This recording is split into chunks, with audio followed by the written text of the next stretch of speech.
And the Heilige month of Elul, the holy month of Elul of preparation for Rosh Hashanah, Yom Kippur, for the Yom Noraim, for the days of war. In our past, we talk about the great giants that when they would hear the Rosh Chodesh benching, the Shabbos before Rosh Chodesh, when they would talk about the month of Elul was coming, the fear and trepidation that would grip them.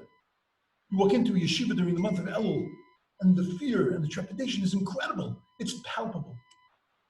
And we assume it's because of the knowledge that I'm soon going to be standing in front of the Melech Malchei Amlachim, the King of Kings, the Judge of Judges.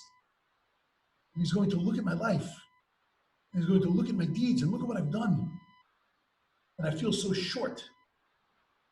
And I feel so empty. And therefore I'm filled with nothing more than just trepidation and fear. But maybe that trepidation and fear needs to be given a little twist and a different perspective. We know that houses in a walled city can be redeemed after 1 year after they're sold.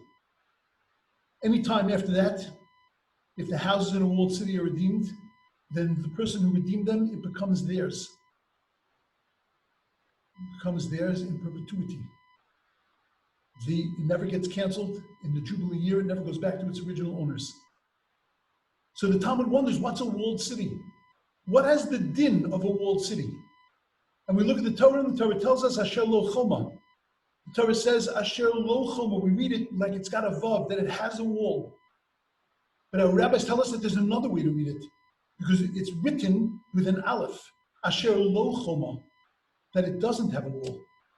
How do we reconcile that contradiction? Asher lo choma, that it has a wall, Asher lo choma, that it doesn't have a wall? What it means is, Asher lo choma, it's got a wall, or Asher lo choma, it had a wall and it doesn't have a wall now, then it's still considered a walled city. Even if it broke down, even if it's not there, it's still considered a walled city. And if you look at that, lo, aleph, lamed, vav, if you look at it backwards, it spells the month Elul, aleph, lamed, vav, lamed. Rabbi, what kind of game are you playing? What does it mean? Because perhaps in a homiletic sense, what the Torah is telling us that we are all fortified cities, that we are all beautiful, glorious, majestic cities. For some of us, Asher lo choma would have. We have a choma, we have a wall, we have a fortification, we have accomplishments. We are standing in such an incredibly high place. But for some of us, and for almost all of us, on some things, it's Asher lo choma. We don't have that wall. We don't have that fortification. We don't have that strength. We don't have that power. And that's the month of Elul. The month of Elul, it doesn't matter, Asher lo choma, that you have a wall, or Asher lo choma, that you don't have a wall. Whether you're fortified or whether you're not fortified, whether you're as strong as you've ever been or whether you're weak, the weakest place that you have ever found yourself, you have a way back. Elul, aleph lamed vav lamed, ani l'dodi v'dodi li.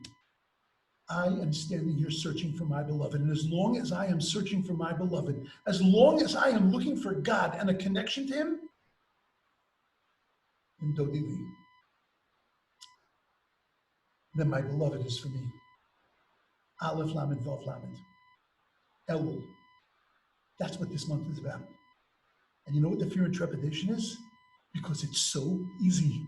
All you got to do is take a step towards God. All you got to do is take a step towards perfection. All you got to do is take one step up a rung of a ladder. And all you have to do is just hold on to the ladder and say, I'm going to climb. And that's all you got to do. And that's what fills us with fear and trepidation. Because it's so easy, yet it's so hard to motivate ourselves to take that first step.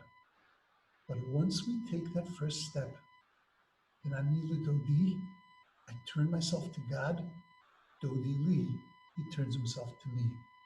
Elul, even Asher lo choma, even if we have no fortification, we can lift ourselves up and make something amazing out of our lives, out of ourselves, out of our connection to God. All we got to do is take that first step.